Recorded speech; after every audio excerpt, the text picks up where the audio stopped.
نحمده ونستعينه ونستغفره ونعوذ بالله من شرور أنفسنا ومن سيئات أعمالنا من يهد الله فلا مضل له ومن يضلل فلا هادي له ونشهد أن لا إله إلا الله وحده لا شريك له ونشهد أن سيدنا وسندنا ونبينا وحبيبنا ووسيلتنا ومولانا محمدا عبد الله ورسوله الذي أرسله الله بالحق بشيرا ونذيرا وداعيا إلى الله بإذنه وسراجا منيرا.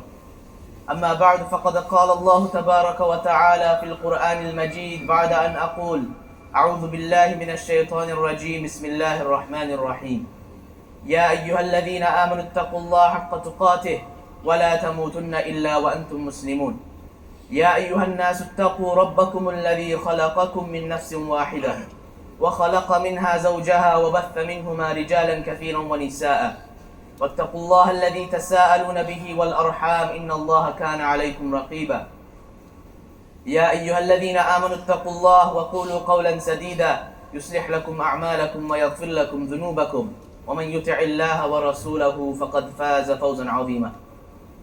We start by thanking and praising Allah subhanahu wa ta'ala for all of the blessings that He has bestowed upon us and for allowing us to enter and utilize almost half the blessed month of Ramadan. Thereafter we ask Him to send salutations and blessings upon His beloved messenger, the Prophet Muhammad sallallahu alayhi wa sallam, upon his companions, upon his blessed family, and upon all those who follow them. Respected elders and brothers, today is the 14th of Ramadan, the second Jumu'ah of the month of Ramadan. Meaning we are practically 50% of the way through, halfway through. It seems as though just yesterday the month of Ramadan began and somehow we are already 50% of the way there. And only half remains. So it is good to remind ourselves that the days of the month of Ramadan, the nights of the month of Ramadan, they are numbered. This is an opportunity that if we squander it, we don't know whether it will come back. We don't know whether we will be able to get another month of Ramadan. We are currently in the second 10 days of Ramadan. So usually people, they separate the month of Ramadan into sets of 10. The first 10 days, second 10 days, and the final 10. Very often in the second 10 days of Ramadan, from the 11th all the way to the 20th, people, they end up dropping their level. This is, natural human instinct. At the beginning of the month, everyone is full of motivation. They're full of this zeal, this passion. And then slowly, this passion disappears. And then in the middle 10 days, many people, they fall into the trap of either dropping their level very low or, completely dropping other actions. However, we need to remind ourselves that the same blessings that were there on the very first day of Ramadan, they're here on the 14th day of Ramadan as well. The same virtues that were mentioned by the Prophet sallallahu alaihi wasallam at the entrance, at the beginning of Ramadan, these are the same ones that will continue in these 10 days as well. So we need to remind ourselves about keeping our level up, about keeping our level consistent. In fact, these middle 10 days are extremely vital, they're extremely important. Why? Because they are just before the most important part of Ramadan, which is the final 10 days. You will see that many people, because of the fact that they let their level drop in these middle 10 days, when the final 10 days come, the final 10 nights, the most important part, they end up scrambling. They end up trying to make up for what they missed. And they end up squandering the opportunities in the final 10 nights as well. So we need to make sure that we have some level of consistency so that when the most important part of Ramadan enters, we are prepared. You have to imagine the month of Ramadan like a long distance race, like a marathon. A marathon runner, somebody who is successful in running a marathon, they will pace themselves in the first part of the race. They will not put full energy because they know if I put full energy right now, I'm going to burn out, I'm not going to be able to finish the race. This person sets a consistent, manageable pace, and as soon as the final lap comes, As soon as the final, the most important part of the race comes, this is when they exert their effort. This is when they put extra energy in. So we need to keep this in mind. That next Thursday night, will be the very first odd night of Ramadan, the 21st. We need to pace ourselves such that we're prepared for the final lap, that is the final 10 nights of Ramadan.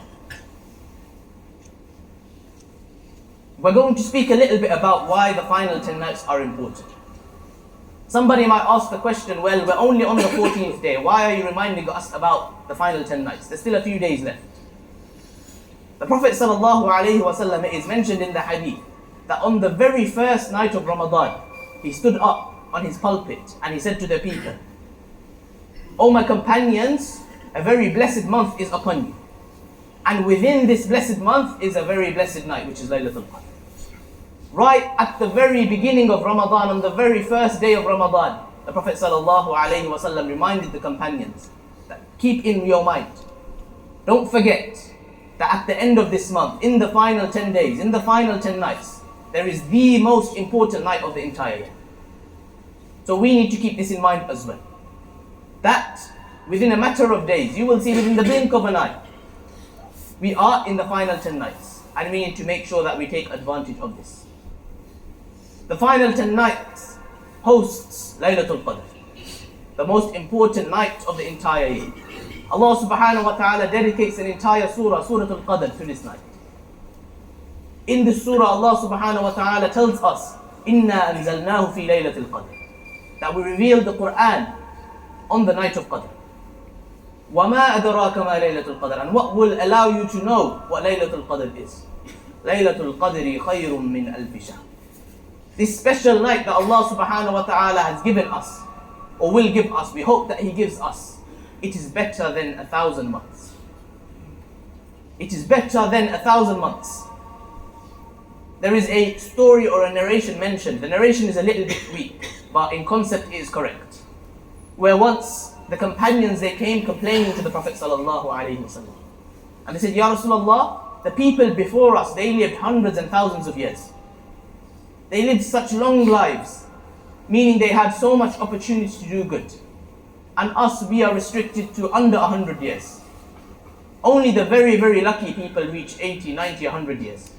So how is it fair that these people had this opportunity of long lives, of dedicating, a large period of time to the obedience of Allah subhanahu wa ta'ala, and we don't have this opportunity?" And this is where Allah subhanahu wa ta'ala provided the ummah of the Prophet sallallahu alayhi wasallam with a single night that is better than 1,000 months. This is equal to about just over 83 years, just under 84 years. How many people actually spend, if they live that long, how many people actually spend that long worshipping Allah subhanahu wa ta'ala? If a person does live 84 years, half of that is spent in working, earning money, sleeping. Another quarter of that is spent eating food. And then the last quarter, how much of that do we actually use for the worship of Allah subhanahu wa ta'ala? And yet Allah subhanahu wa ta'ala decided to give us a single night. If you do an act of worship in this night, it is better than these 84 years. It is better than 1,000 months. You perform a single salah in this night, it is as though you have been paying for more than 84 years. You give a single pound in sadaqah, multiply that by the 84 years. This is the opportunity that we are, very, very close to, only a few days away from. Now, there is some discussion with regards to when Laylatul Qadr actually takes place. The very first narration that comes from the Prophet sallallahu alaihi wasallam about Laylatul Qadr is that you should search for Laylatul Qadr in the final 10 nights. So he doesn't specify the odd nights. He tells us that the entirety of the final 10 nights, all the way from the 21st up until the 29th or the 30th, you should search for Laylatul Qadr. And this is why those who decide to do i'tikaf in the final 10 nights, they are perhaps the best positioned, the best placed to find the Laylatul Qadr in the final 10 nights. Because they have dedicated the entire 10 nights, 10 days in i'tikaf. In fact, we know that every single year there is this controversy of some people following Saudi and some people following another country. So some people start fasting a day later, some people a day earlier. Without going into the fiqh or the controversy with regards to that, let's say for argument's sake, those of us that started fasting a day early, we are actually doing it wrong. We don't believe so. We have conviction that we're doing it right, but let's say for argument's sake we're doing it wrong. That means we've actually misjudged when the final odd nights are, because we're a day ahead. So the other people who started the fasting late, according to their calculations, their odd nights are actually correct. The point I'm trying to make here is, if you aim for the entire 10 nights, then regardless of when you started Ramadan, you will find Laylatul Qadr, whether you're correct or whether you're incorrect. However, of course, we know the Prophet ﷺ told us to focus on the odd nights. The 21st, 23rd, 25th, 27th, 29th. Out of the 10, at least 5 nights dedicate to Allah subhanahu wa ta'ala so that you can get the blessings of Laylatul Qadr. The Prophet ﷺ in other narrations, he makes it even easier for us. He specifies that out of these 5, out of these odd nights, the ones that are most likely to host Laylatul Qadr are the final 3 odd nights. The 25th, the 27th and the 29th. And even amongst this there are narrations that specify the 27th. And this is why most people put most effort on the 27th as well. What we want to do inshaAllah ta'ala is every single one of the odd nights, we want to make sure we put some effort in so that we are able to take advantage of Laylatul Qadr, so that we don't miss out on it. However, when it comes to the 25th, we put a little bit more in. When it comes to the 27th, we put as much effort as possible in, because we want to make sure that we are able to get the blessings of Laylatul Qadr. Some scholars are actually of the opinion that Laylatul Qadr, it moves every single year. So sometimes it will be on the 21st, sometimes 23rd, sometimes 29th, sometimes 27th. Every single year it differs. Meaning, regardless of what year it is, you should focus on these odd nights, whichever one they are, so that you never ever miss out on this opportunity. One other reason why I wanted to speak about Laylatul Qadr today is because next Jumu'ah I won't get this opportunity to say it. One of our most famous scholars, Sheikh Ibn Hajar al-Asqalani rahimahullah, his opinion was that Laylatul Qadr is actually the night wherein it coincides, it matches with the night of Friday. Or for us it would be Thursday night. So if it's both Thursday night and an odd night in any given year of the month of Ramadan, this is actually when Laylatul Qadr is, and this year that is the 21st night. The 21st night coincides with Friday night as well. So there is a strong possibility that the 21st night this year could also be Laylatul Qadr, which is this Thursday night, the coming Thursday night. So we want to make sure that we do not squander this opportunity. In Laylatul Qadr, in this amazing night, there are many things that we have narrated about this. We know that the word Qadr, it means fate, destiny, the decree from Allah subhanahu wa ta'ala. It is said that on this night, the decision of what is going to happen to you for the rest of the year happens on this night. If a person is going to be blessed with wealth, the decision is made on this night. If a person is going to have a child, multiple children, the decision is announced on this night. Although Allah subhanahu wa ta'ala knows it from way before, for this particular year, on Laylatul Qadr, this is when Allah subhanahu wa ta'ala announces it to the angels, and the angels will then enact His will. So whatever you need, whatever you want to happen, whatever dua you want to make, this is the night to make it. Ibn Abbas radiallahu anhu, he mentions a very scary statement that we should all be thinking about. He said some people on Laylatul Qadr, they will be fixing their bed in order to get some rest or in order to go to sleep. And little do they know that Allah subhanahu wa ta'ala has just sent down the decree that this is their final year. That they won't actually reach another Ramadan. That this is actually their final Laylatul Qadr. This is the night that we cannot squander. If a person does not get forgiveness on Laylatul Qadr, when are they ever going to get forgiveness? If a person does not attain the mercy of Allah subhanahu wa ta'ala on Laylatul Qadr, when else are they ever going to get the mercy of Allah subhanahu wa ta'ala? If a person does not get salvation from hellfire, safety from hellfire on Laylatul Qadr, when else are they ever going to get salvation from hellfire? Let us not waste these final 10 nights, final odd nights that Allah subhanahu wa ta'ala has given us. Another thing mentioned to us about Laylatul Qadr is in Surah Al-Qadr, Allah subhanahu wa ta'ala says, تَنَزَّلُ الْمَلَائِكَةُ وَالرُّوحُ فِيهَا بِإِذْنِ رَبِّهِمْ مِنْ كُلِّ أَمْرٍ. On this night, Allah subhanahu wa ta'ala sends down the angels, and Allah subhanahu wa ta'ala sends down Jibreel as well. The angel that was entrusted with revelation, the angel that came to the Prophet sallallahu alaihi wasallam, the angel that came to every single one of the other prophets to give them revelation, he no longer comes to this world because there are no longer any other prophets, there's no longer any other revelation. But the one night that Allah subhanahu wa ta'ala sends him down is Laylatul Qadr. And we are honored with the fact that Jibreel is amongst our midst in Laylatul Qadr.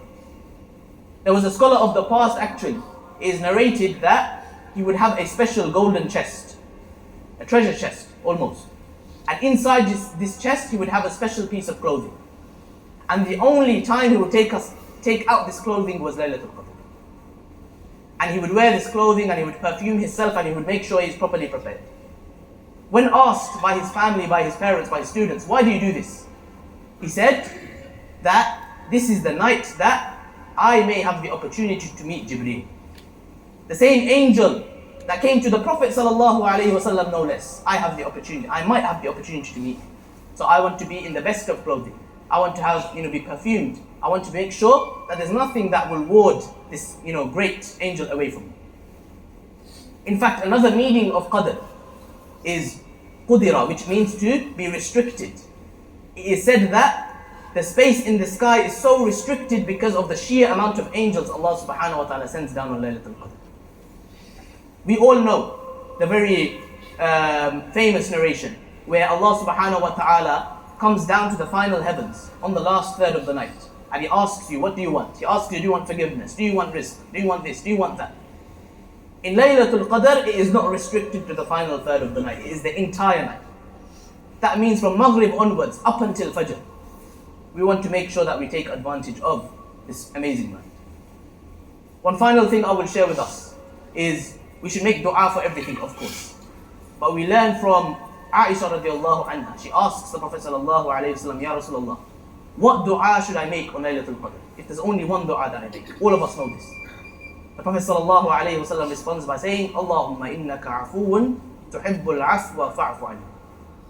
The most important thing that you can ask for on Laylatul Qadr is forgiveness from Allah subhanahu wa ta'ala. In this dua we're asking, Allahumma innaka afu.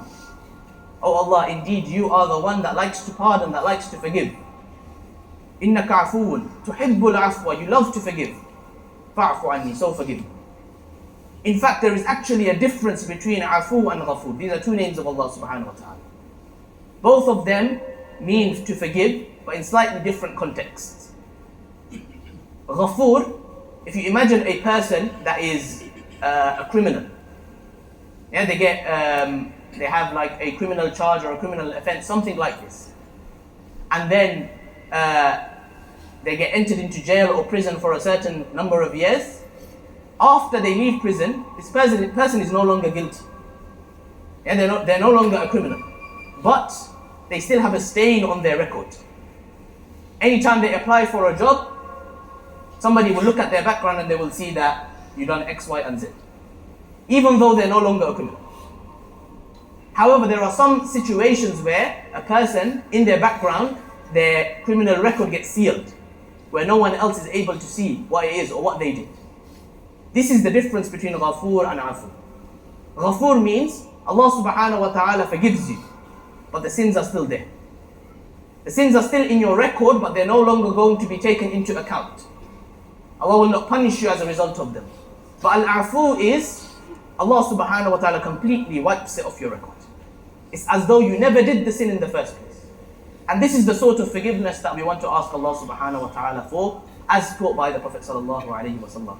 Allahumma innaka afoon tuhibbul afwa fa'fu anni. Don't forget to make this dua. Don't forget to make dua for everything that you need. Don't forget to take advantage of Laylatul Qadr.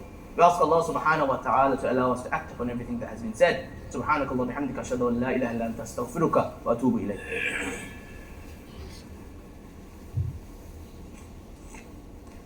الحمد لله كفى وسلام على عباده الذين اصطفى أما بعد فقد قال الله تبارك وتعالى في شان حبيبه مخبرا وآمرا إن الله وملائكته يصلون على النبي يا أيها الذين آمنوا صلوا عليه وسلموا تسليما اللهم صل على سيدنا محمد كلما ذكره الذاكرون وصل على سيدنا محمد كلما غفل عن ذكره الغافلون وصل وسلم وبارك عليه وعلى آله وصحبه قال النبي صلى الله عليه وسلم أرحم أمتي بأمتي أبو بكر وأشدهم في أمر الله عمر وأصدقهم حياء عثمان وأقضاهم علي وفاطمة سيدة نساء أهل الجنة والحسن والحسين سيدا شباب أهل الجنة وحمزة أسد الله وأسد رسوله اللهم اغفر للعباس وولده مغفرة ظاهرة وباطنة لا تغادر ذنبه اللهم أعز الإسلام والمسلمين اللهم انصر الإسلام والمسلمين اللهم أيد الإسلام والمسلمين اللهم انصر المسلمين المظلومين في كل مكان اللهم اغفر لي ولوالدي وللمؤمنين يوم يقوم الحساب اللهم إنا نسألك جنتك جنة الفردوس